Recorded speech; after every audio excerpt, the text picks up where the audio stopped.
Saudara, pemilihan Gubernur Jawa Tengah 2024 bakal menjadi ajang perang bintang. Dua calon gubernur akan berkontestasi, yakni Andika Perkasa dan juga Ahmad Lutfi, sama-sama menyandang sebagai jenderal. Seakan perang bintang Pilkada Jawa Tengah 2024 akan dihiasi duel dua jenderal Ahmad Lutfi dan Andika Perkasa. Andika yang berpasangan dengan Hendrar Prihadi menyandang bintang 4 di TNI Angkatan Darat dan bakal melawan mantan Kapolda Jawa Tengah Komjen Ahmad Lutfi yang berpasangan dengan Tatsy Yassin. Dalam pengundian nomor urut Pilkada Jateng di KPU Jawa Tengah Senin malam, pasangan Andika Perkasa Hendrar Prihadi memperoleh nomor urut 1, sementara Ahmad Lutfi Tatsy Yassin mendapat nomor urut 2. Baik Andika Perkasa maupun Ahmad Lutfi mengajak para pendukungnya untuk menggunakan cara-cara yang baik saat berkampanye nanti, termasuk tidak menjelek-jelekan pihak lawan. Yang penting siapapun yang terpilih bisa membangun Jawa Tengah lebih baik. Kembalinya saya ke kampung halaman pada malam hari ini memiliki juga satu tugas, yaitu membangun kampung halaman saya, rumah kita semua, yaitu Jawa Tengah. Yang pada akhirnya pertanyaan kegaduhan kami itu terjawab dengan suatu keyakinan bahwa Jawa Tengah membutuhkan pemimpin yang mampu ngopeni, pemimpin yang paham masalah agar mampu menyelesaikan masalah, pemimpin yang cair agar aspirasinya mengalir. Analis politik Universitas Diponegoro Nur Hidayat Sardini menilai perang dua bintang di Pilkada Jawa Tengah berpotensi memantik suhu hangat dalam suasana politik di Jawa Tengah. Nur Hidayat menduga akan ada pemanfaatan secara emosional serta sarana-prasarana dari organisasi yang melatar belakangi kedua calon. Pilkada ini agak hangat jadinya karena melibatkan dua bintang tadi, ya. Yang kedua karena pada saat bersamaan peluang untuk pemanfaatan secara emosional sarana-prasarana dua organisasi ini bisa jadi sangat tidak terelakkan, karena Anda tahu bahwa ketika Anda masuk ke TNI, masuk ke Polri, seperti seumur hidup itu keterikatannya. 2 bulan menjelang pencoblosan Pilkada serentak 2024, dinamika dan peta politik di Pilkada Jawa Tengah diperkirakan akan terus menghangat. Kedua pasangan calon yang akan bertarung akan membuktikan di sisa waktu dan masa kampanye untuk bertarung dengan cara-cara yang baik agar bisa menarik hati warga Jawa Tengah dalam menentukan pilihannya pada 27 November mendatang. Liputan Kompas TV. Saudara, dua pasangan calon yang bertarung di Pilkada Jawa Tengah diisi dua calon yang menyandang jenderal, dan dari hasil survei poltreking di periode 28 hingga 14 September 2024, Ahmad Lutfi Tatsy Yassin unggul dari Andika Perkasa Hendi. Lalu seperti apa gambaran perang jenderal di Pilkada Jawa Tengah? Kita akan bahas bersama dengan Direktur Eksekutif Poltreking Indonesia, ada Hanta Yuda. Mas Hanta, halo, selamat sore. Halo, selamat sore, Madam. Apa kabar? Mas Hanta, ini menarik ya. Kita kan kemarin juga sempat bicara nih soal hasil survei juga. Kalau sekarang kita bahas soal Pilkada Jawa Tengah, ini menarik sebenarnya. Beda dengan pilkada lain, meskipun masih dalam ranah pilkada serentak, ini ada perang bintang. Bagaimana Anda melihat dua sosok yang menyandang jenderal ini? Satu TNI, satu Polri. Seperti apa gambaran perang jenderal di Pilkada Jawa Tengah? Iya, gambarannya akan berlangsung kompetitif.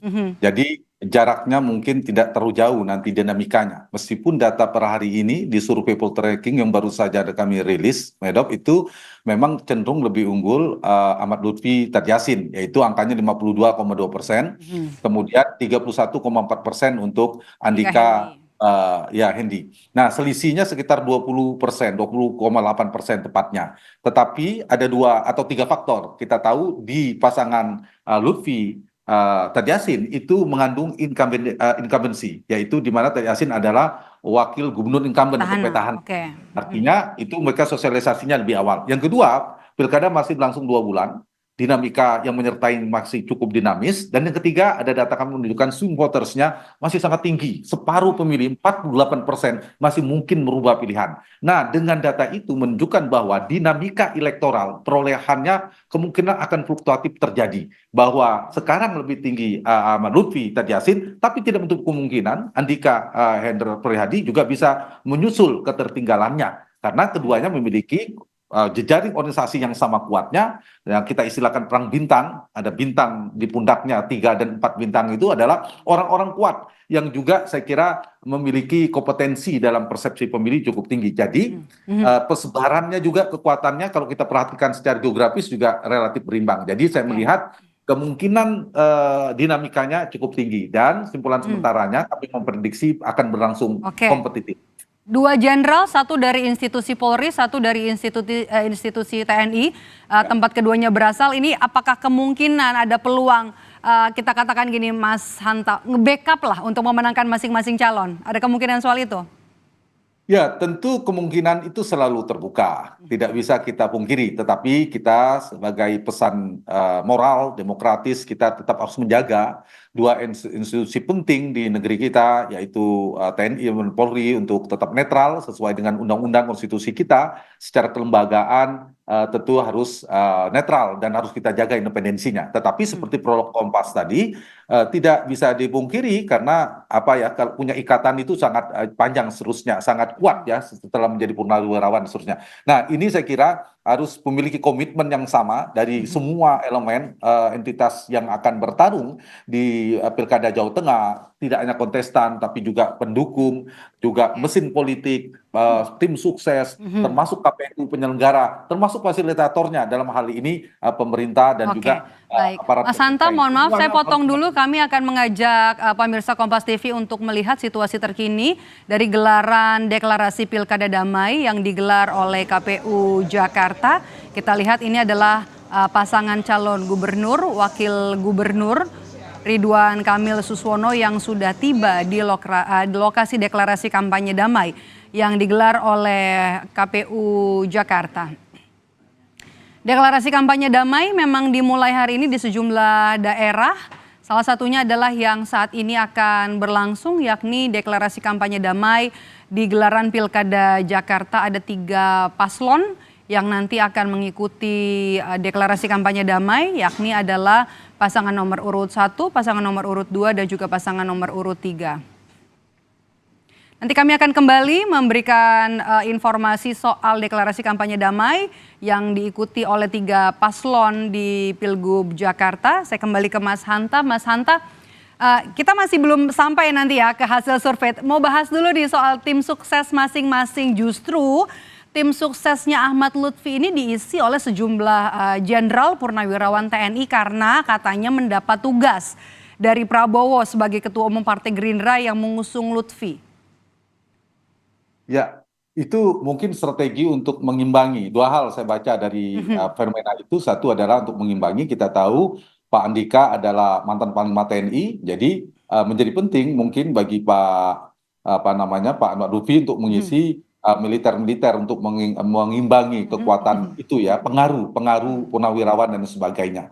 Yang kedua juga simbol tadi kalau saya kutip dari Maidop mengatakan Pak Prabowo dan seterusnya. Memang menariknya di Jawa Tengah ini 2 simpul ya, tidak hanya secara background organisasi 2 kandidat, tapi lihat juga bahwa Jawa Tengah ini adalah kita kerap menyebutnya kandang banteng. Nah, kandang banteng ini kan tergantung dia akan mengikuti pengembalanya ada 2 sekarang. Satu pengaruh PD Perjuangan, itu adalah kandang banteng kita istilahkan. Yang kedua itu juga rumah Jokowi, ada pengaruh Jokowi, yaitu PKB Jokowi plus Prabowo dalam konteks ini. Nah, kalau kita beda data memang pemilih yang saya katakan tadi sangat strategis ya. Misalnya pemilih PD Perjuangan. PD Perjuangan itu kan mayoritas di Jawa Tengah. Dia akan menentukan di data kami, dia simetris, sudah linier dengan memilih cenderung mendukung Andika dan Hendi. Dari hasil survei juga ya, oke. Ya, tidak ada split. Nah, Yang kedua, saya ingin jawab pertanyaan itu, yang menarik adalah pengaruh Jokowi juga kuat, di mana tingkat kepuasan berdasarkan data survei juga 86% setuju atau istilahnya positif mengapresiasi kinerja Jokowi atau puas. Nah, ini juga ada kecenderungan. Dan jangan lupa pemilih Prabowo 53%. Nah, akumulasi ini, pengaruh Prabowo dan pengaruh Jokowi ini mungkin dalam dugaan saya akan dikapitalisasi oleh pasangan Ahmad Lutfi Tad Yassin. Nah, satu sisi itu ada bukan sentimen ya, ada upaya isu itu, tetapi di saat yang sama seperti yang kita diskusikan, mereka berasal dari dua organisasi yang sangat kuat, dan saya kira dua ini akan saling mengimbangi. Karena itu tidak berlebihan kita mengistilahkan perang perang bintang, atau kita mengistilahkan perang para jenderal. Oke, Mas Hanta, kita ke hasil survei dari Poltreking. Ini kalau dari elektabilitas kedua pasangan calon, pasangan Lutfi Tad Yassin 52,5%, kemudian Andika 31,4% ya. Oke, apa yang kemudian jadi pertimbangan responden lebih dominan memilih pasangan Lutfi Tad Yassin? Ya, mereka tentu punya beberapa kami dalami ya. Pertama, memang lebih unggul dari sisi Tad Yassin ini kan incumbent, wakil gubernur petahana. Yang kemudian Ahmad Lutfi memang sosialisasi jauh lebih awal ketimbang Andika. Jadi elektabilitas Ahmad Lutfi relatif lebih stabil, sosialisasinya sudah cukup banyak. Kalau kita jalan ke berbagai macam kabupaten kota di Jawa Tengah, itu sosialisasinya juga kuat. Itu satu. Yang kedua, dari sisi tadi yang saya katakan, ada pengaruh Jokowi dan Prabowo. Jadi ada tanda petik ya, persepsi publik soal endorsement dari ini didukung oleh Prabowo dan Jokowi. Saya istilahkan betul di sana kandang banteng, tapi di sana juga ada rumah Jokowi. Saya istilahkan. Jadi kompetisi itu yang menyebabkan. Ditambah faktor-faktor selain faktor sosialisasi dan popularitas, faktor pengaruh endorsement tadi. Yang ketiga adalah faktor persepsi publik soal merakyat, soal dan lain sebagainya. Itu tapi tidak salah kuatnya dengan pasangan Andika dan Hendy Prihadi. Jadi kalau kita perhatikan Maidop, memang ini seru ya, terutama kalau kita lihat di subkultur berdasarkan survei Poltreking, di Solo Raya dan Semarang Raya itu imbang kedua kekuatannya. Betul, di 4 yang lain, Kedu Raya, Banyumas Raya, dan Pantura Barat, Pantura Timur cenderung Ahmad Lutfi. Tapi di Solo dan Semarang itu relatif imbang. Karena itu saya membaca ini potensi kompetitifnya sangat tinggi sekali. Jadi ditambah dengan variabel di mana swing votersnya masih sangat tinggi, maka dinamikanya cukup kencang ya. Tidak hanya dinamika politik dalam tataran kampanye, tapi dinamika fluktuasi elektoralnya prediksi saya akan dinamis. Ada potensi di mana Andika akan menyusul, potensinya cukup besar. Jadi cukup besar ya, padahal saya baru mau nanya nih. Kalau kita lihat hasil surveinya ini, saya sekarang juga masih buka nih hasil survei terbaru dari Poltreking Indonesia. Peta sebaran elektabilitas pasangan calon gubernur juga calon wakil gubernur dari sisi pekerjaan. Ini menarik. Kalau pasangan Ahmad Lutfi dan juga Tad Yassin ini besar, ada 53% mendapatkan suara dari buruh, nelayan, petani, sopir, kernet, dan juga orang yang saat ini statusnya masih pengangguran 53%, sementara untuk Andika Hendy 28,8%. Cukup tinggi baik dari pengajar, BUMN, kemudian ibu rumah tangga, pelajar ini hampir di atas 40% semuanya memilih pasangan Lutfi Tad Yassin. Tapi ini menarik ya hasil surveinya. Dari pensiunan atau purnawirawan ini yang memilih Ahmad Lutfi hanya 35,7%, sementara 42,9% ini memilih Andika Hendy. Apa yang bisa kita baca dari angka ini? Ya, jadi sekali lagi ini pengelompokan ya, tidak spesifik satu profesi saja. Jadi pengelompokan tadi betul, tadi sudah dikupas lengkap oleh Maidop bahwa Ahmad Lutfi Tad Yassin cenderung di hampir semua segmentasi dia unggul. Tapi unggulnya tidak terlalu tebal, terutama misalnya di pelajar mahasiswa itu berimbang, berada di rentang margin error. Tapi yang sebelumnya betul lebih unggul ke Ahmad Lutfi dan Tad Yassin. Meskipun diimbangi 50-30%, selisihnya kurang dari 20%.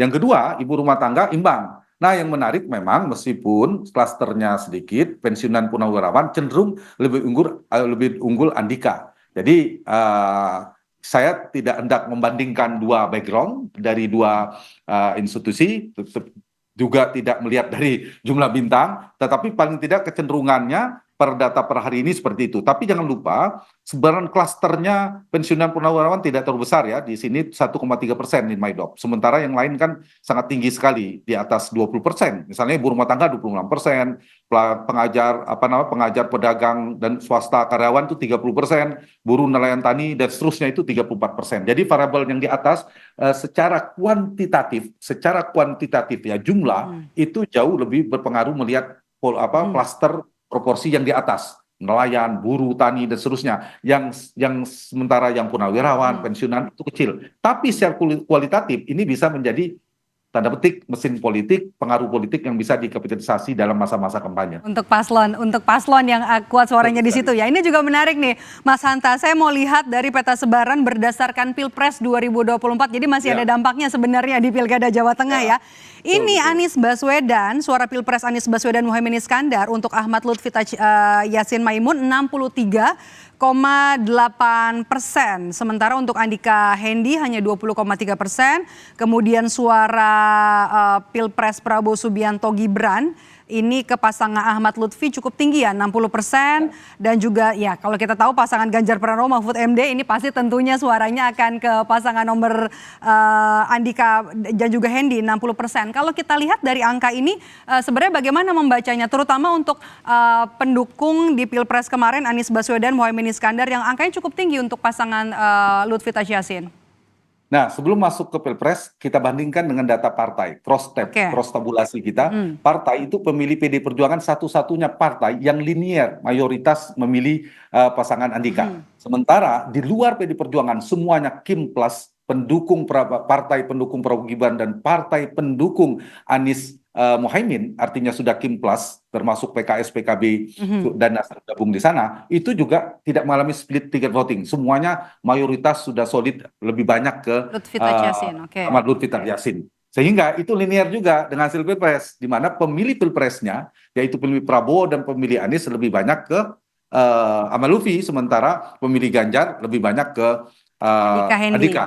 Nah, data ini menunjukkan ada konsistensi pertarungan dua di Jawa Tengah ini, di mana pendukung Anies dan pendukung Prabowo, Kim dan Kim plus-plusnya itu pendukung partai pendukung Anies itu udah terkonsolidasi berhadapan, saya tidak sebut mengeroyok ya, berhadapan dengan satu-satunya partai yang mendukung Andika, tapi Andika mendapatkan suara yang relatif cukup besar ya, dengan modal awal sudah 31%.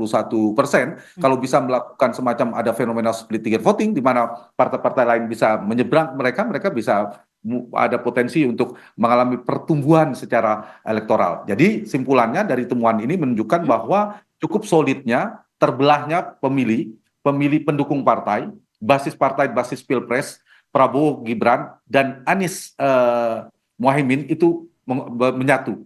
Meskipun mungkin figurnya tidak menyatu ya, karena Anies tidak sedang berada dalam pemerintahan. Tapi Pak Muhaimin sudah bergabung. Nah, sehingga simpulannya adalah Pak Ganjar itu kan kekuatannya nomor 2, cukup lumayan di Jawa Tengah, 30% lebih. Itu yang kalau kita perhatikan pemilih Ganjar, pemilih PDIP, dan pemilih Andika itu beririsan sangat tebal sekali. Nah, itu yang menjadi potensi bagi Pak Andika untuk melebarkan sayap captive marketnya untuk mendapatkan basis di luar PDIP. Sekaligus juga menggerus suara ya, elektabilitas ya. Ahmad Lutfi, betul sekali. Baik, terima kasih sudah memberikan ulasan sore hari ini di Rumah Pilkada Direktur Eksekutif Poltreking, Mas Hanta Yuda. Sehat selalu Mas Hanta.